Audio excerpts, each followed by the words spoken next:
Good morning, Bucknutters. Welcome into the Bucknuts Morning 5 here on Wednesday, November 4th, 2020. I am Dave Biddle. I am joined by the People's Champ, Matt Baxendell. Bax, first thing, just your overall thoughts on the Buckeyes. We're now 1/4 of the way through the regular season already, if you can believe that. 1/4 of the way through the regular season. What are your thoughts on the Buckeyes? I think overall the offense is shaping up to be the incredibly dangerous unit we thought it was going to be. I think Justin Fields is quickly playing himself to the top of the Heisman contention list. I think the win at Penn State, like I said in the bucket on Sunday, was a very good win, and the final score really wasn't reflective of how much better they were than Penn State. But I still have a few hesitation concerns.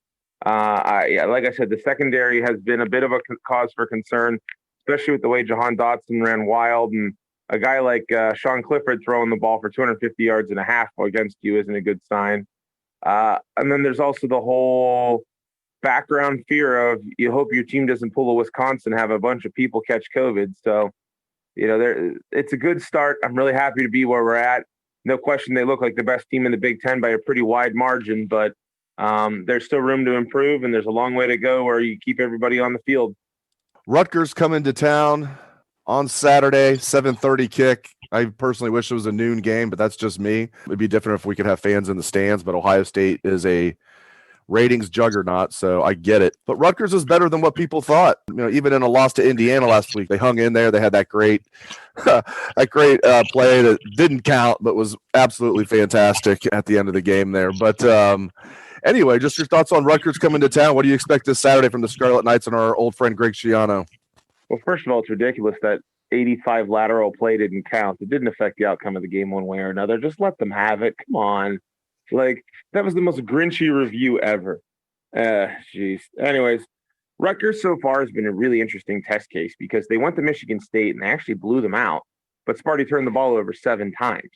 So Schiano's strategy appears to have been that he wants to bring in a bunch of transfers. He wants to make Rutgers at least respectable early on and then build recruiting based off that, which really is a good plan. I mean, former Ohio State Rose Bowl MVP Brendan White is on that team right now. He's going to start in this game. That's sort of what you've had Schiano doing, is trying to prop up the talent at Rutgers right now. Yeah, Dwumfor. Yeah, the Michigan transfer, Michael Dwumfor, is looking good at D tackle. I've seen him. I mean, Michigan he's better than Carlo Kemp. I don't know why Michigan didn't try and prioritize him. Not that he's great, but he's another guy. Just to add to your point, they have Brendan White, like you said, from Ohio State. They got Dwumfor, who transferred from Michigan. And yeah, sorry to cut you off there, but I just wanted to throw that in there. No, that's another really good point. And it also just is another opportunity for me to laugh at how Michigan can't develop any of its recruits, and whenever they transfer places, they end up succeeding better. Just another example of how failed the Harbaugh regime is, but that's a different topic. So Rutgers, yeah, so they're in a shortened season like this. Normally we talk about how over a 12-game schedule, your depth is something that gets tested, and some of these teams that don't recruit as well beyond the top 22, they end up getting exposed as the year goes on. Well, in a shorter season, you're less likely to get exposed by injury. And so that means Rutgers has had 2 downright respectable games. I mean, Schiano won their first conference game since, I think, 2017, 2 weeks ago. So they don't suck anymore. But the flip side is they're still nowhere near the ballpark of Ohio State. I would think that Nebraska would beat them, and Ohio State beat Nebraska big. So I don't know how much I really see Rutgers threatening Ohio State. But I don't think they're the complete, utter horror show that they have been for the last couple years. And I think they're going to continue getting at least somewhat respectable with Schiano in charge there. Yeah, that's a good way of putting it. I do think Ohio State's going to take it to them, but it's not going to be like maybe as much as they were able to take it to Rutgers, a few years ago or last year, or just name it anytime they've played Rutgers. I do think it's going to be a little bit more competitive, but the Buckeyes will still win by 4 or 5 touchdowns, which for Rutgers might be a moral victory. All right, let's move on to some Ohio State specific topics here. Cam Brown out for the season with the Achilles. Our Patrick Murphy was the first to report that. Kind of sucks when you have to break bad news, but good job by Patrick getting that out there first. And we had a chance, Ryan Day yesterday, I was wondering if he was going to say anything about it because his policy is not to talk about injuries, but he's loosened that up a little bit. And usually when a guy's out for the year, the coach will talk about it. And he did. And Ryan Day said, yeah, that's a big loss for us. That's a big loss. He didn't mince words. He said they already, had a lack of depth at corner. So many people, myself included, have been guilty of talking about lack of depth at D tackle. And we will get into the D tackles next.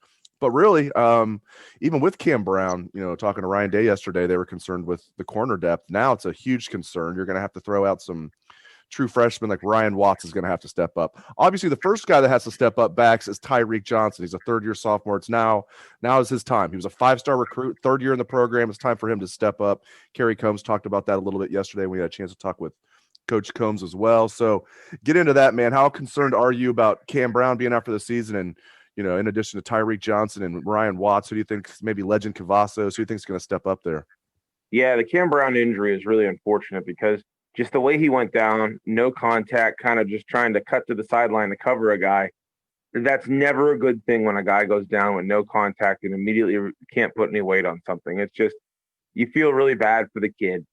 He was a guy that a lot of people thought was going to be maybe not Seven Banks this year in terms of importance to the defense, but it was a guy who had certainly gotten on the field last year and was a guy you were expecting to sort of be a pretty solid number 3.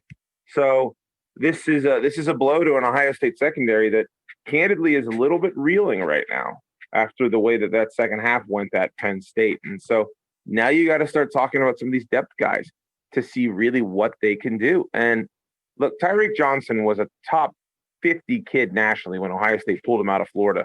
He was a 5-star kid. He was a guy who was supposed to come to Ohio State and be an impact player. So now's the time to see it. You know what I mean? Like, he's been here this is his 3rd year in the program. So let's see it, man. This is your chance to get on the field and do it. And he's the guy that we're going to have to look to first. And if that doesn't pan out, then you're going to start looking at some of these younger guys like Cavazos and Watts. I think you may see Marcus Williamson get some looks in some of the roles that may have gone to Cam Brown. But at the end of the day, this is going to be a group effort to fill this role.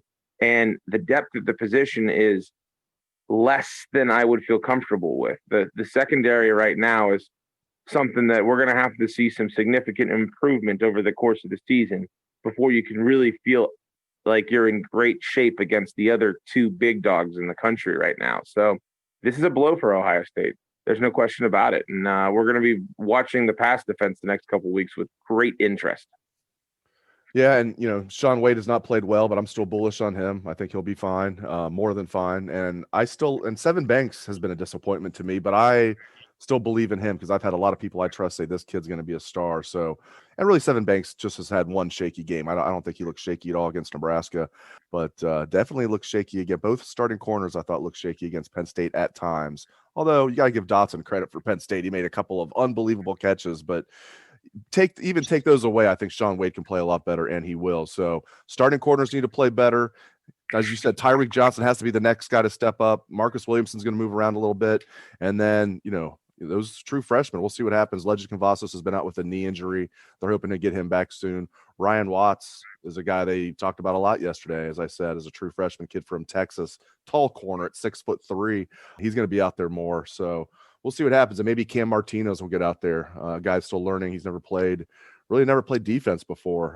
Certainly he's never played corner, and now might be used as a corner here and there. Man, lack of depth at corner.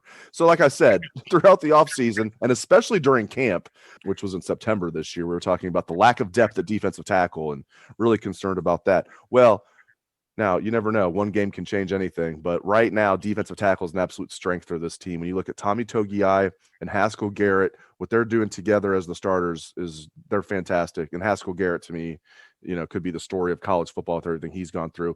And then even the backups, I thought, Antoine Jackson is now in his role. He should be like a top backup. He should not be a starter. But I think now in that role, he's about 20 snaps a game. I like that. And Jerron Cage is stepping up a little bit. Seems like he wears a new number every series. I don't even think it's game to game now. I think he changes his number backs every series, Jerron Cage does. But in all seriousness, the 4th-year junior, big boy in there, he looks good as that backup to Tommy Togiai, getting about 15 snaps a game. But Togiai and Haskell Garrett, man, they're crushing it in there. I just love that tandem. And, all the hand-wringing we did throughout the offseason about lack of depth at D-tackle. Well, D-tackle looks like a strength right now, Bax. Yeah, through 2 weeks, it's been the best part of the defense, and I don't think that's really even been close as to what part of the defense has been the best. The D tackles have been. This is the best D tackle play at OSU that I can remember since when Michael Bennett and Adolphus Washington were the two D tackles in 2014. Through 2 games, it's a small window. I know that's really high praise. I'm comparing those 2 tandems like that, but this has been really good play by the defensive tackles. And I think a lot of our fear with that depth came from the fact that we didn't expect Garrett to play at all with a gunshot wound to the face. I mean, like, I feel like every opportunity I have to point this out, that he's playing less than 2 months after being shot in the face is something that just needs to be repeatedly said. It's insane. And the other reason we had that fear was because we didn't know much about Tron Vincent's injury. There wasn't much precedent for Cage really even being on the field. Antoine Jackson's a 50-year senior, so you wondered and worried. But I think you hit the nail on the head, Dave. I think guys like Jackson, guys like Cage, guys like Vincent, you keep them to 15, 20 snaps a game, and they can be strong contributors. And then you have Togiai and Garrett, who are they're also shaping up to be some of those big snap-eating guys. Like, a lot of times D tackles end up being able to be on the field for a play or two, and then they got to hop off, and you got to rotate them through. And honestly, these guys have a little more stamina. I mean, Togiai was running around out there like he looked like a hurdler or a sprinter, except he's 300 pounds. He's the most terrifying guy on the field to see chasing you. So I think D tackle, look, we could talk about concerns. I mean, people were giving me heck over the weekend in the bucket about nitpicking everything. Well, yeah, I'm going to, because whenever we see the opportunity to improve, you have to. That doesn't mean you don't think the team is excellent or that you're happy they won, but there are certain things sometimes you go, wow, we have to improve on that, right? The D tackles, I'm not going to remotely say they get an A+ right now. There are 2 position groups that get A+ through this season so far for me from Ohio State. One is D tackle, and the other one is quarterback, aka Justin Fields. So yeah, the D tackles have been easily the strength of the defense, and that's no pun intended there. Last thing, Wisconsin, Purdue canceled. That news came down yesterday. Unfortunate news there. Not, I guess, that surprising. I was hoping that Wisconsin would be able to play this week and not have to miss 2 games, but now they're going to miss at least 2 games. Hopefully the following week, I believe they play Michigan the following week. Hopefully they'll be able to play that game. But obviously bad news yesterday. You hate seeing this stuff, man, with Wisconsin and Purdue canceled. So here's the real question I have is, how are they going to handle this when it comes to the Big Ten standings? Because Purdue is a surprising 2-0 now, right? And unlike Nebraska, that most people really didn't anticipate them being a contender in the Big Ten West, Purdue at 2-0 with a win over Iowa makes them a flat-out contender. So what happens if we get to the end of the year and Purdue is sitting there with one more win than Wisconsin, right? Maybe one more loss because they played more games. We're not sure, right? Well, how do you do that tiebreaker, right? I mean, does it default to Purdue because it was Wisconsin's fault that they couldn't play the game? That has to be factored in at some point here. And, the other thing with Wisconsin is that, like, Barry Alvarez clearly gets his way on everything in the Big Ten, because according to the numbers, Wisconsin could have played last week. Theoretically, they could have played this week. Their program wasn't shut down. They did so out of an abundance of caution. So how does this affect the standings if Wisconsin's having the outbreak on their end? And by the way, their outbreak also seems to have cost Illinois its starting quarterback, because Brandon Peters tested positive right before Illinois' game last weekend, which gave Purdue another win. So I think this is something we're going to have to talk about from a competitive standpoint at some point here. I mean, Wisconsin, I read somewhere they said up to this point, they may have had as many as 75 to 80 infections in the program over the last 3 months. So what are they doing with their COVID protocols compared to the other schools that aren't having these issues? So I think it's a shame it's not being played. You certainly hope they can play against Michigan. And if they can't play that game, I think you have to say they're not eligible to win the Big Ten West, because that's almost half the schedule. So as good as Graham Mertz was, sorry, right? But I do think Barry Alvarez is working hard behind the scenes to get this 21-day thing shifted down to 10, so that they can hopefully get themselves in a spot where they have enough negative tests that they can play Michigan, preferably with their starting quarterback. Because I think Wisconsin figured as long as they could get away with it without consequences in the standings, they were going to not play a game till Mertz was healthy again. And that seems to be what we're tracking at right now. Great stuff, as always, from Matt Baxendell. You can catch his column every Sunday. It is The Bucket. Thank you to Bax, and thank you to all listeners out there. If you like the pod, give us a 5-star review. It really helps, or subscribe. That helps as well. Thanks a lot to the listeners. Thanks to Bax. Have a great day, Bucknutters.